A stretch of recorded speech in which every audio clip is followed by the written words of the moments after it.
cómo es que tú diferenciarías? Discúlpale, estoy dictando clase, discúlpame. Disculpe, doctora. No, no, no, no, sino que acabo de recibir una llamada y le estoy diciendo que ahorita no puedo responder nada, ¿no? Este, estás por ahí, ¿no? Acianótica sin cianosis. ¿Y por qué se produce la cianosis? ¿Y por qué se produce, y por qué es acianótica? Acianótica porque no hay combinación de sangre oxigenada y no oxigenada que salga al sistema. Porque eso es lo que le da color azulado. Cuando sale al torrente circulatorio general hacia todos los órganos, la sangre sale totalmente oxigenada a pesar de ver Shams, ¿no? Y vamos a ver por qué y cómo fisiopatológicamente esto, esto se produce, ¿no? Y cianóticas, porque si hay una combinación de sangre y esa sangre combinada entre oxigenada y no oxigenada sale al torrente de acuerdo a la fisiopatología. Bien, se habla de que las cardiopatías tienen una determinada herencia, que es el 8%, que puede ser familiar, puede ser estas cuatro cosas de acá, que para ustedes solamente es cuestión de conocimiento general. El 2%, recuerden que cuando hay tóxicos durante el embarazo o fármacos que le van a producir alteraciones en la formación del niño, es- también producen alteraciones en la formación del corazón, ¿no? Que es un 2%, y en general, en la mayoría es multifactorial, ¿no? Puede haber otro tipo de influencia para que estos chicos salgan con cardiopatía. Riesgo genético, 1 a 3% de estos chicos que tienen cardiopatía tienen un hermano afectado. El 10 a 14% de estos chicos que tienen cardiopatía tienen un padre afectado, ¿no? ¿Y cuándo es que en la fase más crítica en la formación del corazón, en la que se afecta el corazón, es de la tercera o la octava semana, que es la formación del corazón, ¿no? Son las semanas en las que el corazón se forma, ¿no? Entonces, ahí tenemos ya algo importante, ¿no? Con respecto a qué cuidados debemos tener con los gestantes y cuáles son los estudios que debemos hacerle a la gestante y el interrogatorio que se le debe hacer a la gestante para evitar, ¿no? Pues que o prevenir, no, casi es imposible prevenir. Si viene con daño y se va a malformar, bueno, se va a malformar, ¿no? Pero por lo menos para tomar medidas a posteriori y ver cómo nace ese chico, ¿no? El 70%, gracias al cielo, son cardiopatías no cianóticas, es decir, acianóticas, y el 30% son cardiopatías cianóticas. Esto se los presenté en la primera, creo que en la clase de anatomía cardíaca, ¿no? En la que vamos a hablar de estas tres principalmente. Si nos alcanza una cuarta, perfecto, en acianótica. Y de estas dos, ¿no? Cuando son en el tratar el tema de cianóticas, ¿no? Vamos a ver si nos alcanza el tiempo y para no aburrirlos, porque hacer de corrido todo esto es bien bravo, tanto para ustedes como para mí. ¿Mm? Entonces, esto es importantísimo saber, cortocircuitos de izquierda a derecha y de derecha a izquierda, ¿no? Esto es lo que ustedes deben grabarse. Cuando se habla de izquierda a derecha, ustedes verán que acá hay un corazón, y cuando hemos hablado en la primera clase, hemos hablado que las presiones del lado izquierdo son más altas que las presiones del lado derecho, ¿cierto? Entonces, ah, por física sabemos, ¿no? Oye, si yo soy más fuerte, yo soy la que voy a enviar sobre el menos fuerte. Entonces pasa sangre de izquierda a derecha, tanto por el CID, pasa sangre de izquierda a derecha, tanto por el CIA, y pasa sangre de izquierda, que es la aorta, a derecha, que es la pulmonar, por el ductus. Estas tres ustedes verán que si pasa sangre de izquierda a derecha, se vuelve en la circulación, vuelve a reoxigenarse y permite que la aorta salga, de la aorta salga, del ventrículo izquierdo salga todo oxigenado nuevamente. Entonces aquí no va a haber ninguna combinación. Lo va a haber sobrecarga de volumen para el lado derecho, sí es cierto, pero no va a haber combinación como en el caso de las asianóticas en la que pasa de derecha a izquierda, llega al ventrículo izquierdo y de ahí sale a la aorta y está perdido porque sale con una coloración azulada por una combinación de la sangre, ¿no? Eso con más tranquilidad lo vamos a ver más adelante, pero esto es en forma general. Hablando de presiones, siempre prima la presión más alta sobre la presión menor. Y el lado izquierdo siempre es más alto que el menor. Entonces, de izquierda a derecha son asianóticas. De derecha a izquierda, de derecha a izquierda son cianóticas, ¿no? Esto es básico. Esto es básico. Después el otro, ya hemos hablado cuáles son las alteraciones que puede producir obstrucción, enfermedad del músculo cardíaco, lo hemos visto ya en insuficiencia cardíaca también, ¿no? Entonces, esta es la lista que les mencioné. Y aquí para recordar, miren cómo las presiones de la izquierda son más altas que las presiones de la derecha, de tal manera que si hay una comunicación va a pasar de izquierda a derecha. Entonces, hablando de comunicaciones, y nosotros decimos, ah, ya, la comunicación interventricular, sí, claro, yo sé que es una ventana, una comunicación, una perforación del tabique ventricular en la que va a pasar sangre de izquierda a derecha. Entonces, acá está una comunicación interventricular, se llama interventricular porque es entre los dos ventrículos. Esta es la comunicación entre los dos ventrículos. Pasa de izquierda a derecha y luego pasa a la derecha, sobrecarga el volumen de la derecha y vuelve a pasar por el pulmón, sobrecargando el pulmón. Y dependiendo del tamaño de la comunicación, va a pasar mayor cantidad de volumen. Entonces me va a dar insuficiencia cardíaca si es que esta comunicación es grande y el niño no va a tener síntomas si la comunicación es pequeña. Entonces, cuanto más grande la comunicación, más encharcamiento pulmonar, porque va a llegar más sangre a nivel pulmonar a través del ventrículo derecho. ¿No es cierto? Bien, decimos perfecto, está así ahora, pero ¿cómo sé yo que es una comunicación interventricular? Clínicamente debemos saber cómo es una comunicación interventricular. En primer lugar, las comunicaciones interventriculares tienen un soplo comenzando por mi examen clínico, si hay signos de ICC, hoy esto debe tener algo grande.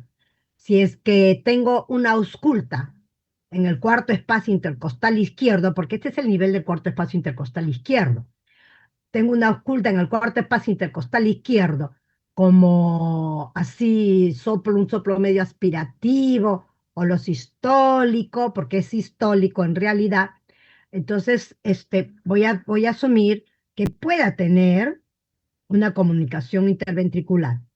Y lo que me confirma o me acerca mucho al diagnóstico es la irradiación. Se llama una irradiación en barra, ¿no? Porque sigue el flujo. Las irradiaciones, el sonido del soplo irradiado sigue el flujo. Entonces, si yo tengo una comunicación grande, grande, grande, va a pasar un montón de sangre aquí, me va a encharcar el pulmón y ¿qué síntomas me va a dar? Un pulmón encharcado es como un edema pulmonar.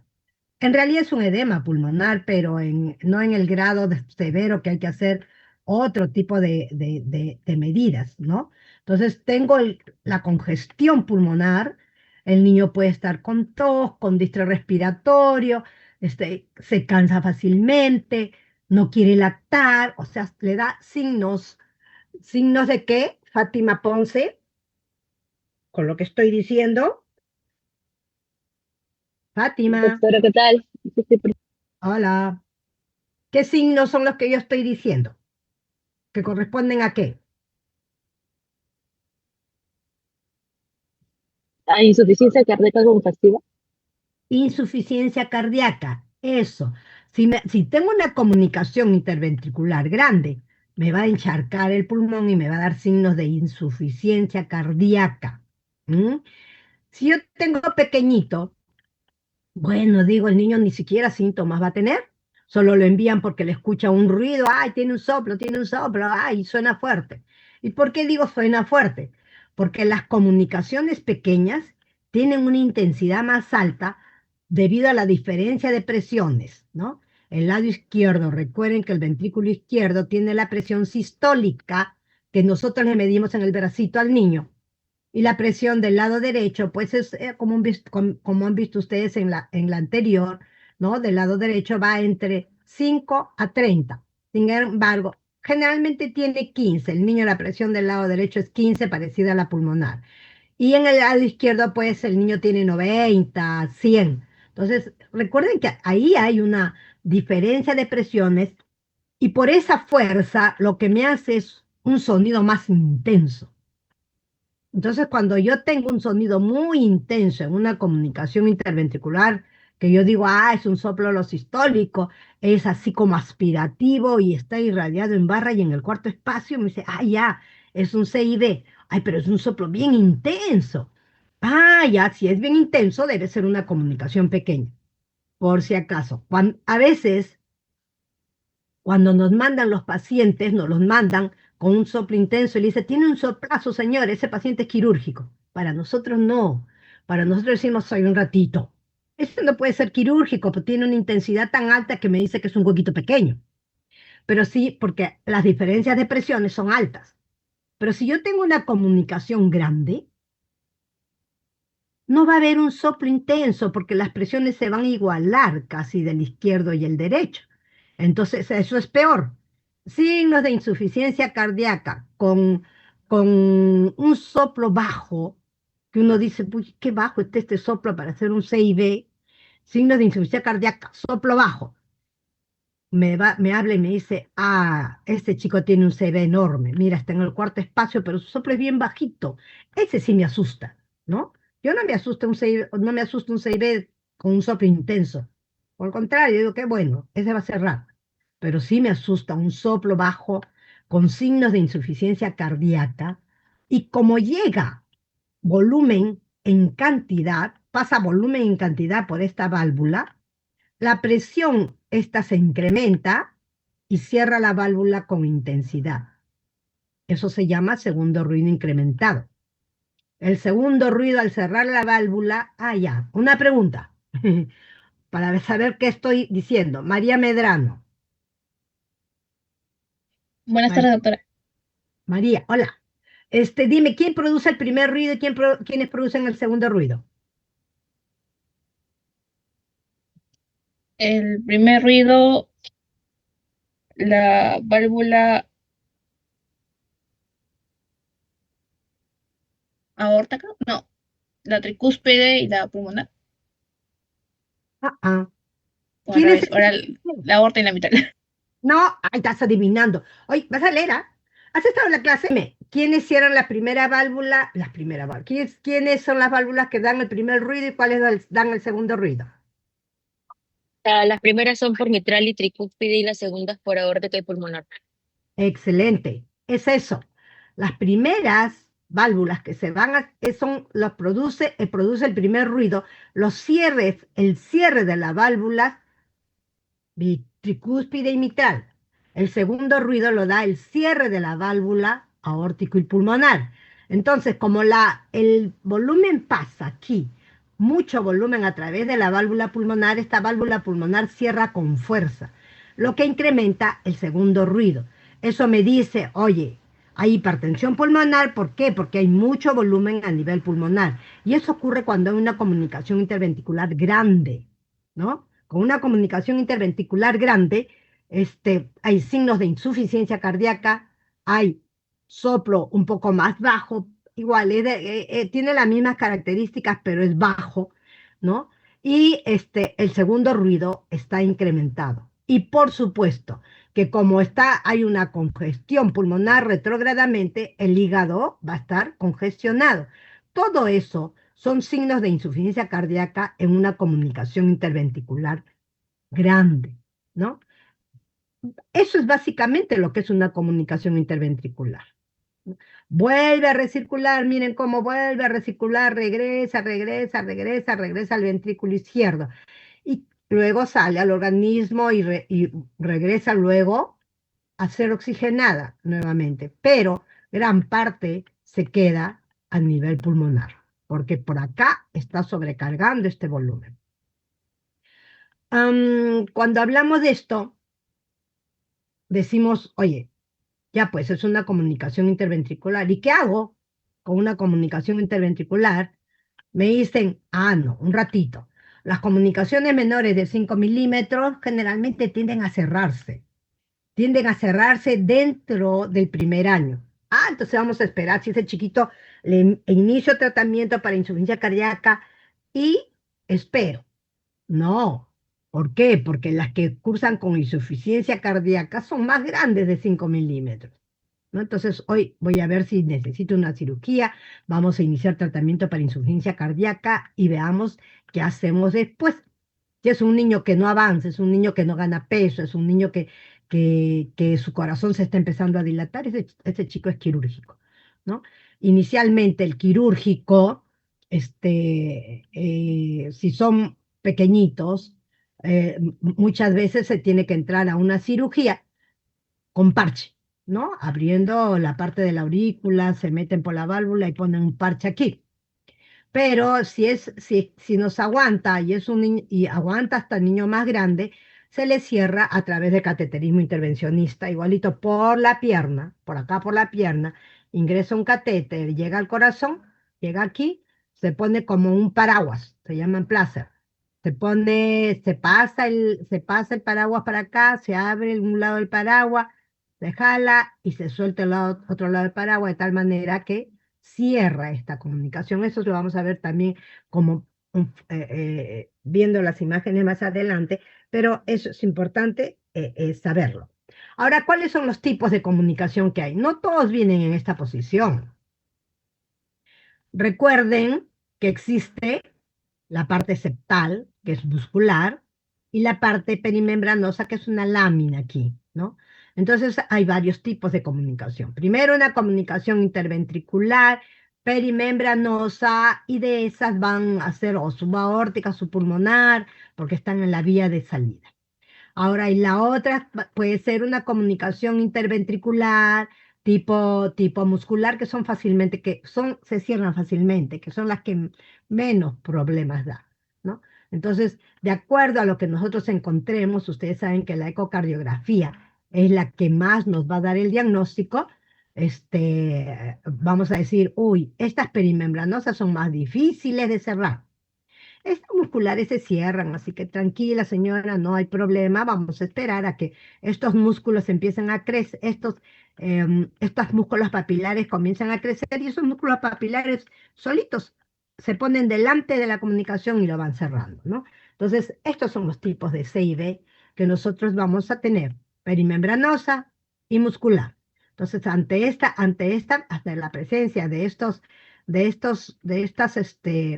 comunicaciones, nosotros decimos, bueno, grande, pequeño, mediano, grande. Desde el mediano puedo tratarlo, hacerle seguimiento, tratarlo y ver si más adelante se puede cerrar con Amplacer. O de repente, no se puede, mejor le hacemos cirugía porque ya no aguanta más. Es un seguimiento en estos chicos, ¿no? ¿Cómo es la sintomatología? Ustedes recuerdan que cuando un niño nace, su presión pulmonar es alta, ¿no? Entonces la mamá viene y dice, molesta viene después de 15 días, porque fue a control de niño sano, y le dicen, uy señora, su niño tiene un soplo. Me dice, ay, a mí no me dijo nada, nadie cuando nació, que no sé qué, que no sé cuánto. Oye, un ratito.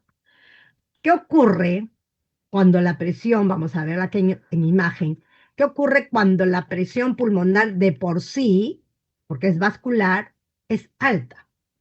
La presión es alta y se transmite hasta aquí. Esta presión se transmite hasta esta cavidad y teniendo una presión más alta no permite que pase tanta sangre. porque una presión más alta se parece a la izquierda, entonces no permite que pase tanta sangre y no se escucha muchas veces el soplo. Cuando la presión pulmonar baja, empieza el volumen de sangre a pasar en gran cantidad, hace el ruido y congestiona el pulmón. Entonces el niño durante las primeras semanas de vida a veces está protegido por el pulmón, por su presión alta del recién nacido, hipertensión pulmonar del recién nacido que es fisiológico. A los 15 días que baja empieza la sintomatología, empieza a sentirse el soplo, si es un CIB grande, empieza a encharcarse, ¿no?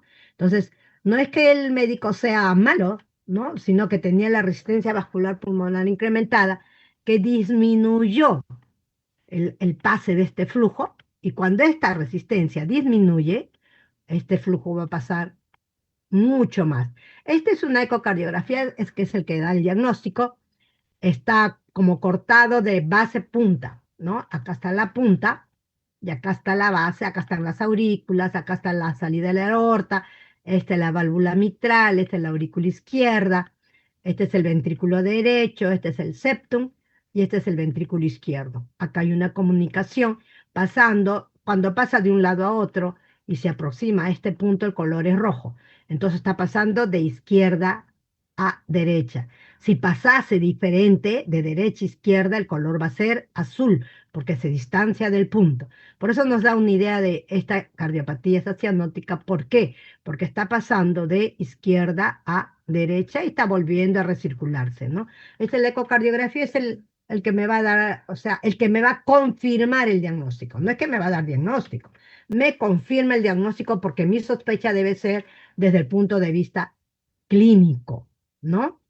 Entonces aquí ya está lo que dijimos, todo está aquí, ustedes ya lo expliqué, hasta los soplos, como es la radiografía, eso, el electrocardiograma y la teleradiografía.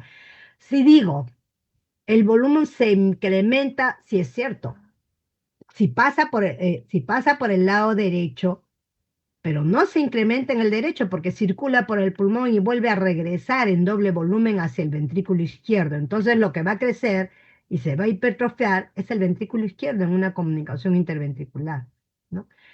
En la radiografía ustedes van a ver lo que dieron en la placa que se enseñó en insuficiencia cardíaca, una vascularización incrementada.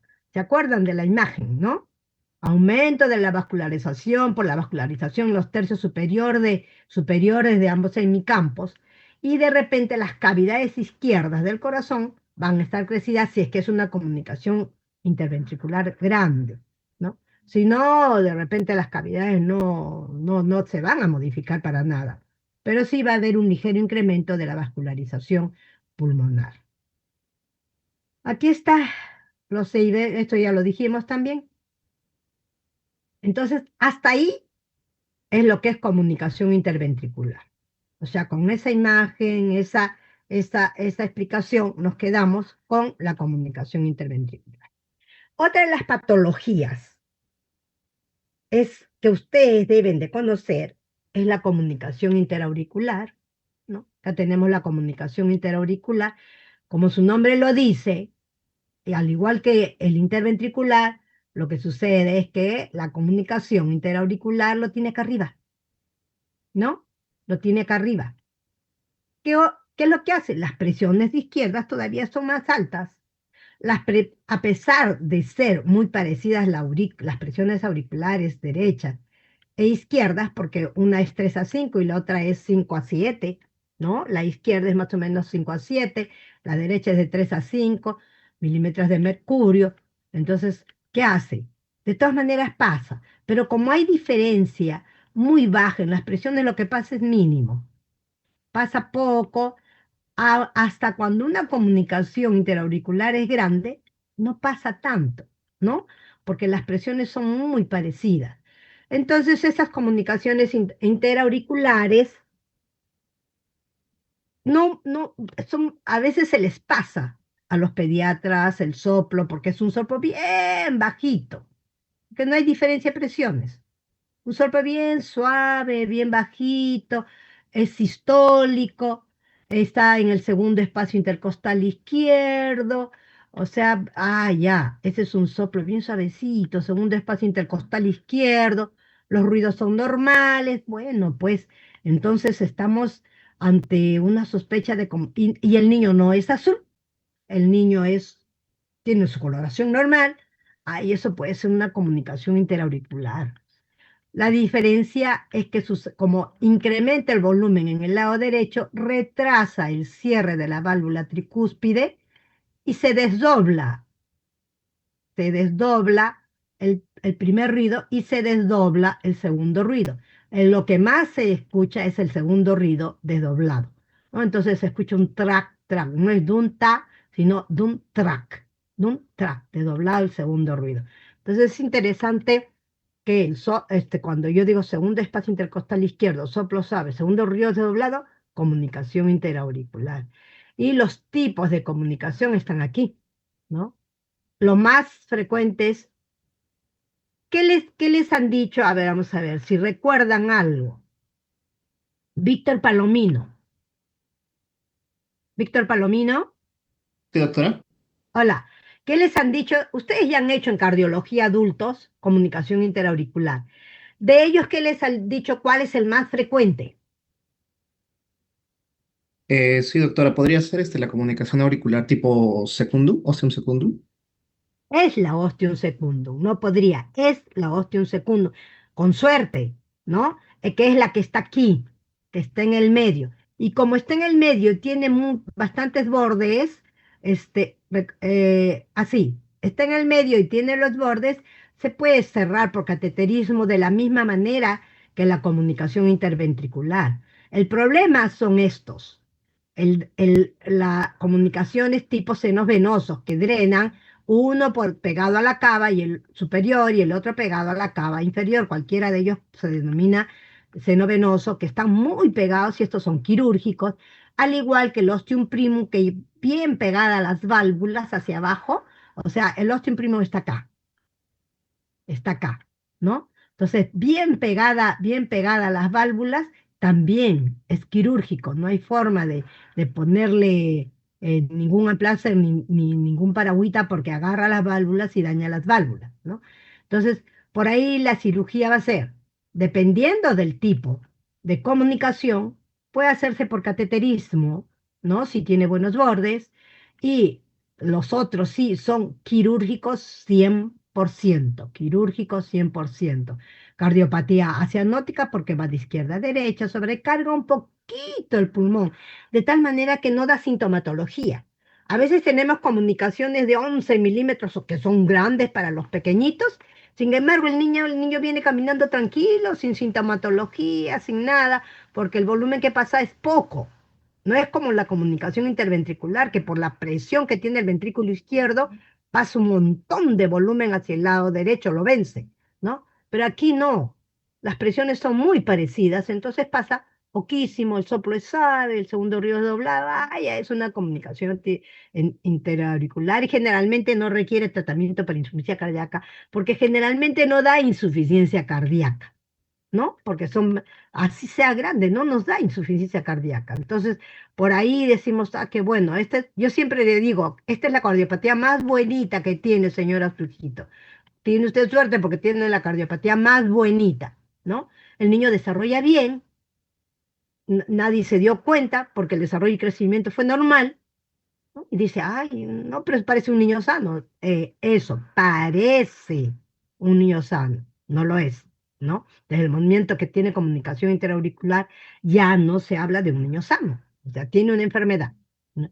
Listo, hasta ahí lo que es en forma sencilla y simple, lo que es una comunicación interauricular y los tipos de comunicación y cuáles son quirúrgicos y cuáles podrían hacerse a través de cateterismo intervencionista. Y que pues, esto si no cursan con insuficiencia cardíaca, ¿para qué les voy a dar tratamiento de insuficiencia cardíaca? Nosotros esperamos a que ellos crezcan para poder colocarle la place, porque el corazón del pequeñito tiene una aurícula chiquita, recuerden que le dijimos que el corazón del niño tiene el tamaño de su puño, y ahí está el ventrículo y las aurículas. Entonces son aurículas chiquitas que si nosotros le ponemos un Amplacer, que es un tipo paraguas, va a obstruir el pase de la sangre, así que tiene que esperarse por lo menos hasta los 8 años para poderle poner ese Amplacer. Y da para esperar, porque no da sintomatología, da para esperar, porque no daña clínicamente al niño, ¿no? No es igual que la comunicación interventricular. Entonces, hasta ahí tenemos que la comunicación interventricular, esto es todo lo que acabo de decir, ¿no? Y no lo voy a repetir. El electrocardiograma típico, bloqueo incompleto de rama derecha, puede encontrarse sobrecarga ventricular derecha. ¿Por qué? Porque volumen, pues pasa más volumen el derecho. En casos de CIA grandes, ¿no? CIA grandes, que sean más del 50% del septum del niño, del septum interauricular del niño. Pero después no modifica en lo más mínimo el corazón, ¿no? Y por supuesto que si esto no me modifica el corazón, de repente, pues la radiografía no me dice mucha cosa, ¿no? No me dice mucha cosa. De repente es normal. La radiografía es normal y ahí me quedo. Hasta ahí ya dijimos los tipos paraguas, cómo se deben de cerrar, ¿no? Y se cierran los de hasta 2,5 centímetros, mire, para que, o sea, pero que tengan buenos bordes donde agarrarse, ¿no? 2,5 centímetros es un sella grande. Entonces, pues, tranquilamente se cierra por cateterismo intervencionista. ¿Hasta ahí alguna duda? Robert Buleje. Robert Buleje. Buenas tardes, doctora. Hola. No, ¿Todo hasta ahí comprendido? sí, doctora. ¿Ninguna duda? No, por ahora no, doctora. A ver, por ahora, sí, perfecto. Es que estas son las cardiopatías más fáciles, las acianóticas. Así que lo estoy haciendo lo más sencillo posible para que ustedes no se vuelvan a enredar, ¿no? Entonces ahora, la tercera cardiopatía acianótica que deben conocer, porque sí deben conocer, es el persistencia del conducto arterioso. Entonces mi pregunta va a ser para Cristian Ninamango. Cristian Sí, Ninamango, doctora. hola. Sí. Dime qué es un ductus arterioso, ¿sabes?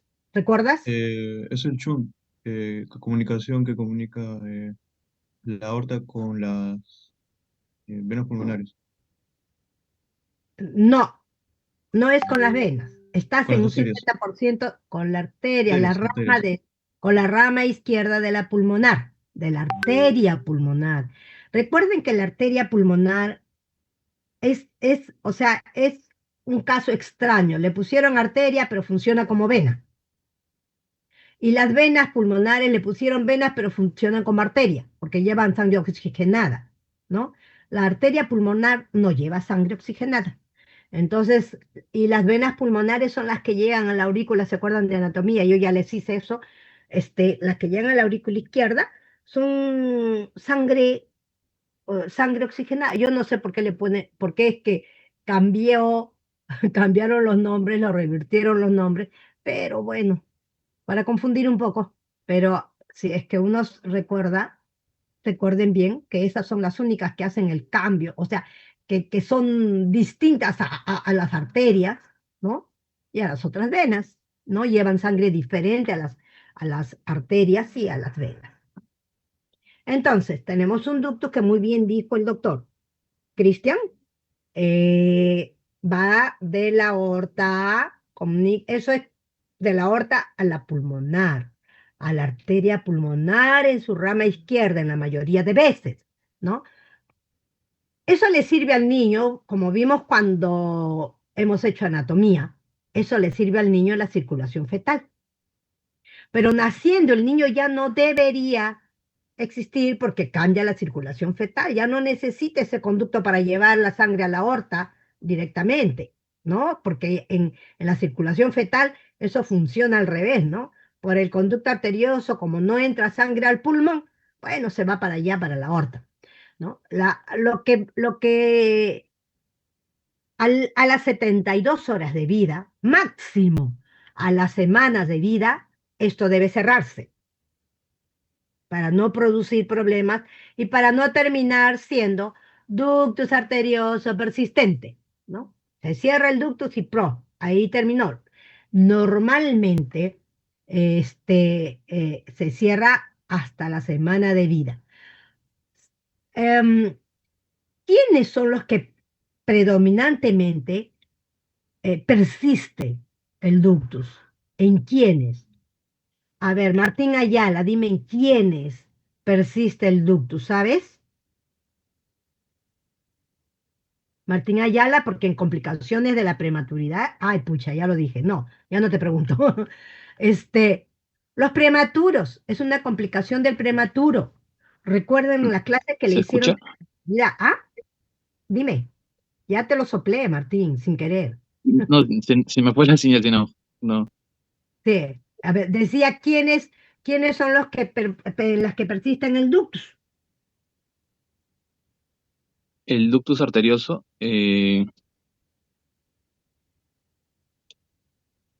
bueno, en prematuros, en recién nacidos que tienen hipoxia, dificultad Ajá. respiratoria. En niños, gracias, en niños prematuros, o sea, en los niños prematuros el ductus arterioso, por la inmadurez de ese ducto queda abierto, ¿no? Por la persistencia de la prostaglandina queda abierto, ¿no? Y también queda abierto en nuestros niños de las alturas, por la hipoxia, como dijo bien Martín. Por la hipoxia en niños de altura queda abierto el ductus y también la comunicación interauricular, ¿no? A veces se queda más, o sea, con más frecuencia encontramos ductus abiertos en niños de altura y CIA abiertos con niños de altura también, ¿no? Más el ductus que el propio CIA. Entonces, cuando ya se queda abierto, ya pues es una patología, ya no sería normal, ¿no? Hasta la semana yo puedo decir, ya no, ahorita se va a cerrar, no se preocupen. Después de la semana digo, hoy no. Ahora, un niño a término que nace con ductus, ese persistente, que no se le cierra después de la semana, no se le va a cerrar nunca. En cambio, en el prematuro, nosotros podemos esperar hasta el mes de vida, porque él va madurando, madurando, madurando, madurando, madurando, después de salir del útero. A veces esperamos hasta los 30 días la posibilidad de que pueda cerrarse solito, a diferencia de un niño a término. Ese niño a término, si no se cerró en la semana, no se cierra más. ¿Mm?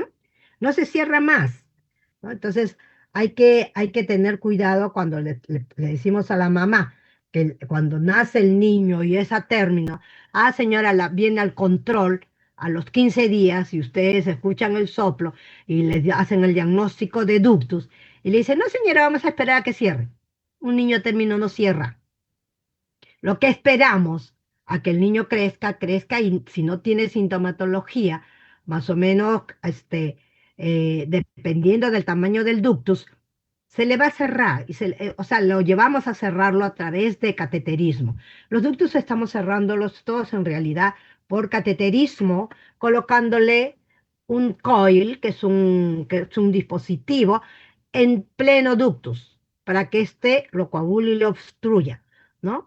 Y se hace solamente a través de la pierna con un catéter guía, como todo cateterismo, ¿no? Entonces, en ellos ya es bien difícil, en los niños sanos, en los niños a término no se cierra, en los prematuros podemos esperar. Si hay un ductus grande, como lleva sangre directa de la aorta hasta la arteria pulmonar, que va a llevar más sangre al pulmón, entonces estos chicos sí pueden tener signos de insuficiencia cardíaca cuando su ductus es grande. Y debemos tratar la insuficiencia cardíaca hasta poderle cerrar el ductus a este chico, ¿no? Cuando nosotros tenemos un niño pequeñito prematuro, a veces están expuestos al oxígeno. El oxígeno ayuda a cerrar el ductus, pero me daña.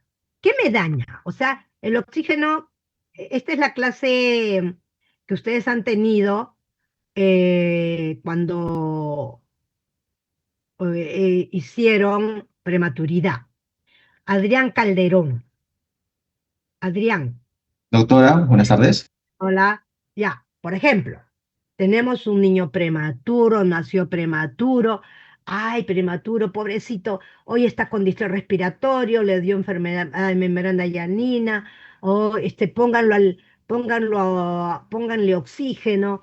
Bueno, este chico está con oxígeno, con oxígeno, con oxígeno. ¿Qué hace el oxígeno a nivel ocular? Bueno, si es que se le aplica oxígeno en exceso, doctora, podría generar el aumento de radicales libres de oxígeno y con eso uno de los órganos que principalmente se ve afectado vendría a ser el ojo, generando una retinopatía del prematuro, doctora. Excelente, excelente. Retinopatía de la prematuridad. Entonces, si yo quiero, digo, ay, no, este prematuro me han dicho de que el ductus se cierra si le ponemos oxígeno. Yo tengo que sopesar, ¿no? No le voy a poner oxígeno pues a un pobrecito prematuro que lo puedo dejar ciego, cuando el ductus lo puedo tratar después. ¿No es cierto? Entonces hay que tener cuidado cuando uno les explica, no vayan a decir, la doctora lo dice que se cierra con el oxígeno, pónganle oxígeno a este paciente que tiene un ductus arterioso persistente y es un prematuro. Lo mando a la cirugía de ojos porque hizo retinopatía en la prematuridad por querer cerrarle el ductus. No es la conducta, tachado, no es la conducta. ¿M? La conducta es diferente. Si hace insuficiencia cardíaca, estos chicos prematuros, con ductus arterioso, con insuficiencia cardíaca, y al que no le permite salir del ventilador, eso es quirúrgico. Eso es quirúrgico. Le cierro el ductus quirúrgicamente, ¿no? Pero si es un ductus que no le produce problema, esperamos, esperamos hasta poder hacerle el cierre con cateterismo intervencionista, y ahí no lo expongo a una cirugía. Pero si el niño pues no sale del ventilador, doctor, está en insuficiencia cardíaca, el ventilador está con oxígeno, le va a dañar un montón de cosas, por favor, ayúdenos, va a la cirugía, ¿no? Entonces, esa es una de las cosas que diferencia la conducta con respecto al ductus arterioso persistente. Verán que cada una de las cardiopatías me permite esperar más tiempo, otras no me permiten esperar más tiempo, dependiendo también de la clínica del paciente. Y la clínica del paciente es insuficiencia cardíaca. No tiene insuficiencia cardíaca, perfecto, espero. Tiene insuficiencia cardíaca, vamos a ver cuánto esperamos, ¿eh? ¿No? Esa es una de las cosas que debemos estar siempre pensando. Entonces, acá tienen el ductus, ¿no? Lo normal es esto, que se cierre el ductus, que ya no tenga nada. Lo anormal es esto. Entonces dice pasa de izquierda a derecha, ¿por qué? A ver, entonces, Franco Chung.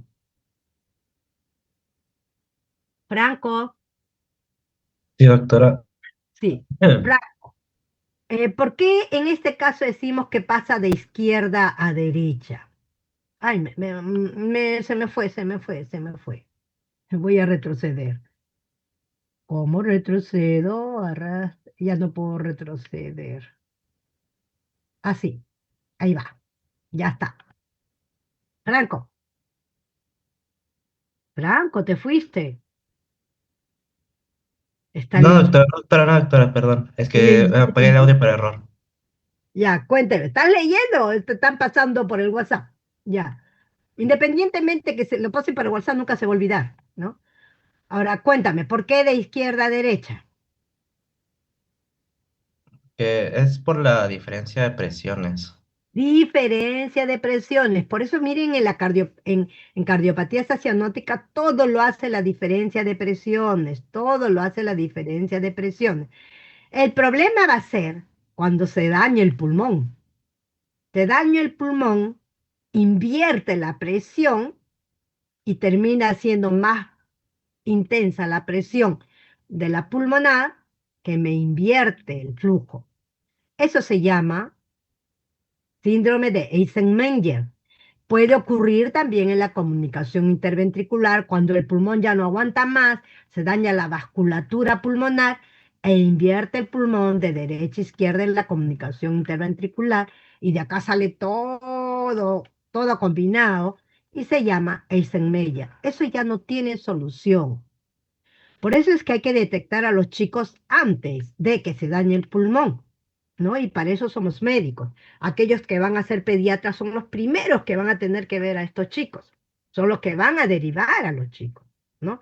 El ginecobstetra busca que explicarle a la mamá que de repente en la ecocardiografía fetal le ha encontrado una comunicación interventricular, porque ahora ya hay ecocardiografía fetal y se está haciendo diagnósticos prenatales, ¿no?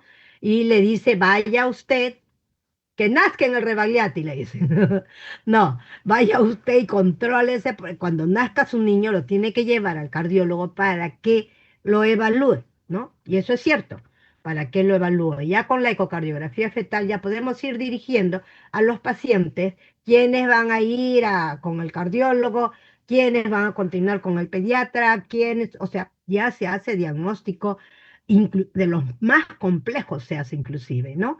Y eso ayuda mucho porque cuando nace ya nosotros estamos preparados para saber qué va a nacer ese niño y qué tenemos que hacer, ¿no? Nace y al toque todos corremos, ¿no? Entonces, esa es la ventaja de tener la ecocardiografía fetal porque me aproxima el diagnóstico. Y yo ya sé, no, pone prostaglandina, no, indometacina, no, ¿sabes qué cosa? Hay que mantener el ductus, no es una cianótica, vamos a ver, hay que hacerle una paliativa ahorita, no, o sea, ya se decide rápidamente, ya no demora tanto los diagnósticos y el tratamiento de cada uno de estos chicos, ¿no?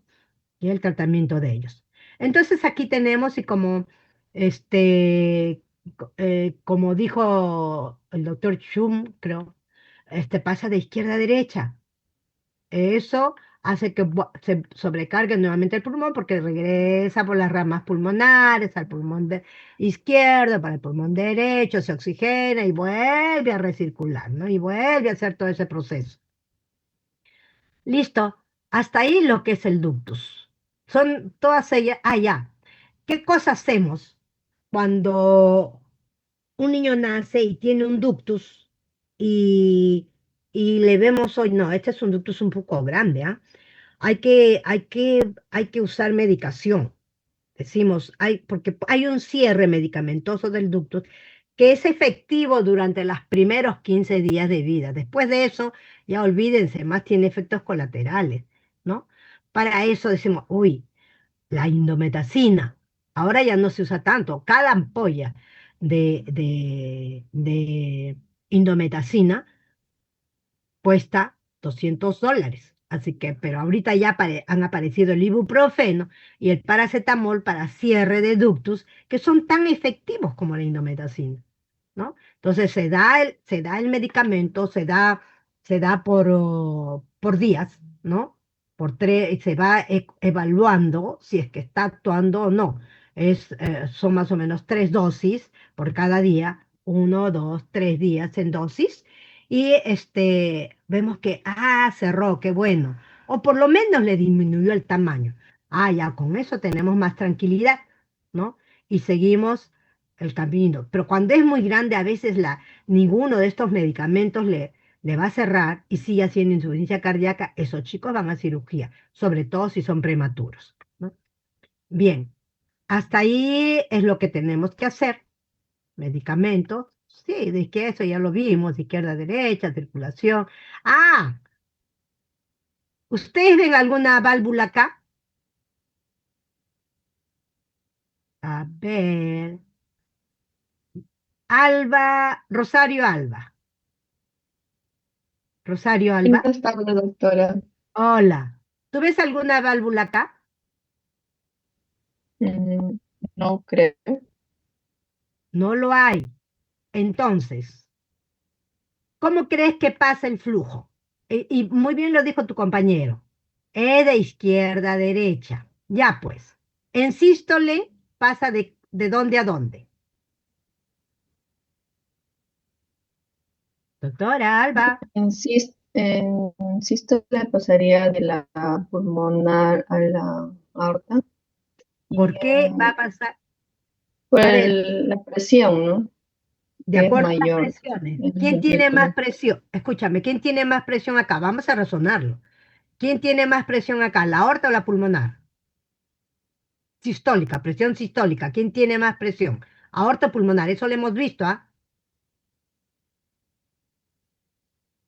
Doctora, ¿te saliste? Doctora, ¿sería la aorta?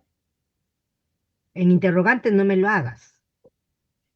La aorta tiene más presión sistólica, sí es cierto. Entonces, ¿cómo pasaría? Sería de mayor a menor presión, sería de la aorta a la pulmonar. A la pulmonar. Ya, y en diástole, ¿quién tiene más presión? ¿De acuerdo cuál es Sería la... el contrario, ¿no? Sería la pulmonar. ¿Qué es? La pulmonar es sangre no oxigenada. Si pasa de la pulmonar a la aorta, estaría pasando sangre no oxigenada a todo el organismo. Y ya no sería acianótica. Es que si tú no te acuerdas, si ustedes no se acuerdan cuáles son las presiones que yo las he puesto ahí adelante. ¿Cuáles son las presiones de la aorta? Yo dije que la presión de la aorta es la sístole, la presión que le toman, la presión arterial que le toman ustedes a los chiquitos, ¿no? Sistólico 90, diastólico puede ser 60. Y la presión de la arteria pulmonar la pusimos adelante, ¿no? Más o menos es 15. Cuando ustedes meten a un chico un ventilador, ¿qué presión le ponen en la máquina? No le ponen más allá de 15, si no le van a producir hasta 20, porque si no le van a producir barotrauma. Le revientan los alveolos y ahí le producen otro problema. Y eso es iatrogenia. Por eso es que se debe saber qué presiones tiene cada uno. No solo sirve para cardiología, sirve para cómo le voy a poner cómo lo voy a ventilar, con qué fuerza lo voy a ventilar, con qué presión a este chiquito no le puedo poner el ambú de adulto, porque le voy a reventar los pulmones, le voy a reventar los alveolos, ¿no? Entonces, los ambúes de los chiquitos son chiquitos también, que lleva a menor presión, ¿no? El otro es una presión alta y volumen alto.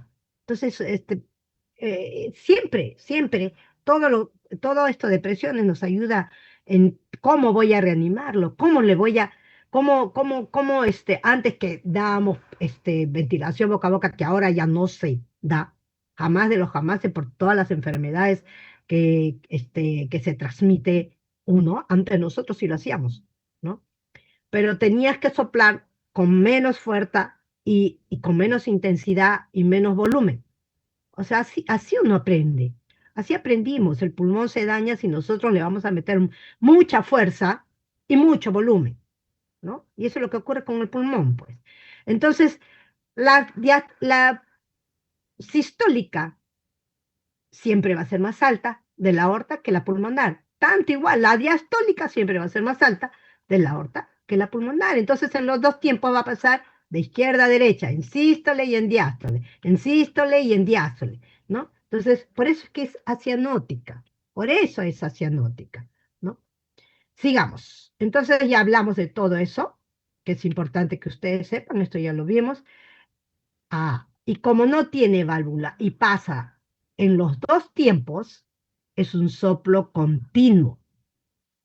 Continuo o en maquinaria, se lo dijeron a ustedes, ¿no? Parece el tren. Parece el tren en maquinaria, que es típico y característico. Ahora, si es que es un ductus grandote, por supuesto que va a encharcar el pulmón, que va a producir un segundo ruido alto de hipertensión pulmonar, y que el niño va a estar en insuficiencia cardíaca, ¿no? Eso me dice, oye, no resultó el tratamiento que le dimos, le puse indometacina, sí, mejor ponle ibuprofeno, prueba mejor con el paracetamol, no, ya no. Si no cerró con uno de ellos, no va a cerrar más. Más vamos a tener los efectos colaterales de estos medicamentos. Entonces, vamos a la cirugía. Y listo, a la cirugía, ¿no? Hasta ahí lo que, espérense, voy a dejar de compartir porque voy a entrar para entrar a lo que es cardiopatía. Vamos a seguir de largo. Si bien es cierto, está programado por horario, nosotros vamos a seguir de largo. ¿Ve? Voy a dejar de compartir esto. Y vamos a ver.